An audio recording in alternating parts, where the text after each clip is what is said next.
आज की कहानी संघर्ष ही जीवन है। एक बार एक किसान भगवान से बहुत ही नाराज़ हो गया। किसान बहुत मेहनती था।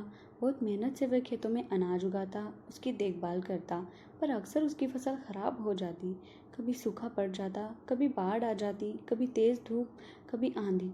कोई न कोई कारण बन ही जाता कि उसकी फसल खराब हो जाती। एक दिन वह किसान गुस्से में आसमान की ओर देखकर भगवान से कहा, हे ईश्वर, आपको लोग सर्वज्ञाता मानते हैं कि आप सब जानते हैं। कहते हैं कि आपके इच्छा के बिना एक भी पत्ता नहीं हिलता, और मुझे तो लगता है कि आप छोटी से छोटी बात भी नहीं जानते। आपको तो ये भी नहीं पता कि खेती बाड़ी कैसे करते हैं। अगर आप जानते होते तो हर समय जो बाढ़, आंधी और तूफान आते हैं वो कभी नहीं आते। आप नहीं जानते कि कितना नुकसान उठाना पड़ता है हम किसानों को। यदि आप मेरे हाथ में ये शक्ति दे दें कि जैसा मैं चाहूँ वैसा मैं मौसम कर दूँ, फिर आप देखना, मैं अन्न के भंडार लगा दूंगा।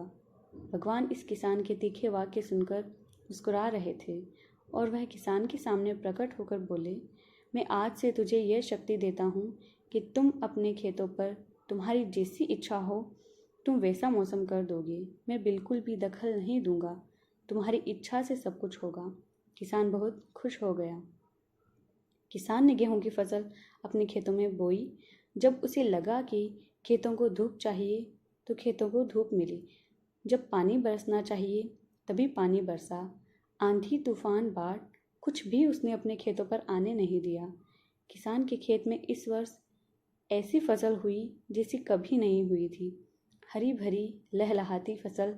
मन ही मन वह बहुत खुश हो गया और सोचने लगा, अब सबूत के साथ दिखाऊंगा भगवान को कि इसे कहते हैं शक्ति का सही उपयोग। मेरी सफलता देखकर उन्हें अपने नियम जरूर बदलने पड़ेंगे। कुछ दिन गुजरे, फसल कटने को तैयार हो गई। किसान बहुत उत्सुकता के साथ फसल को काटने लगा, पर जैसे ही उसकी नज़र गेहूं की बालियों पर गई तो उसने अपना सिर पीट लिया और वह रोने चिल्लाने लगा।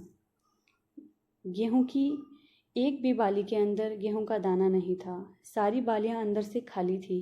किसान बहुत दुखी हो गया। उसने भगवान को रोते हुए फिर पुकारा, हे प्रभु, तुमने मेरे साथ क्या किया? क्या तुमने मुझे कोई सज़ा दी? भगवान बोले, पुत्र, ये तो होना ही था। तुमने पौधों को संघर्ष करने का मौका ही कहाँ दिया। ना तो तुमने उन्हें आंधियों से जूझने दिया, ना तेज बारिश से सहने दिया, और ना ही धूप में तपने दिया। एक भी चुनौती का सामना तुमने उन्हें नहीं करने दिया, इसलिए सारे पौधे अंदर से खोखले रह गए। जब आंधी, तूफान, तेज बारिश और धूप पड़ती है तभी ये पौधा अपने अस्तित्व को बचाने के लिए संघर्ष करते हैं, और इसी संघर्ष से एक बल पैदा होता है जिसमें शक्ति होती है, ऊर्जा होती है।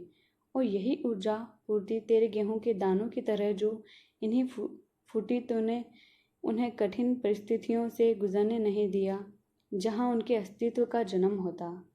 सारी बालियाँ इसलिए खाली है, इसमें एक भी गेहूं का दाना इसलिए नहीं है क्योंकि तुमने अपने पौधों को संघर्ष कराया ही नहीं। याद रखिए, स्वर्ण में स्वर्णीय आभा तभी आता है जब वह आग में तपने, गलने और हथौड़े से पीटने जैसे संघर्षों से गुजरता है। कोयले का टुकड़ा हीरा तभी बनता है जब वह उच्च दाब और उच्च ताप की मुश्किल परिस्थितियों से गुजरता है। इसी तरह यदि हमारी ज़िंदगी में कोई संघर्ष ही ना हो, कोई चुनौती ही ना हो, तो हम भी गेहूं की बालियों की तरह खोखले रह जाएंगे। कोई अस्तित्व नहीं होगा हमारा। विपरीत परिस्थितियाँ, चुनौतियाँ, समस्याएं हमें और अधिक निखारती है।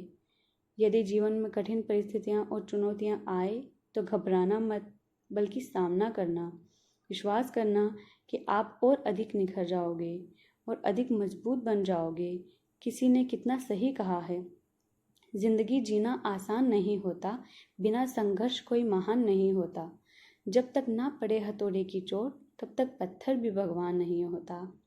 कहानी पसंद आए तो प्लीज़ चैनल को लाइक, शेयर और सब्सक्राइब करें, और वीडियोज़ के लिए बेल आइकन को प्रेस करें। Thank you.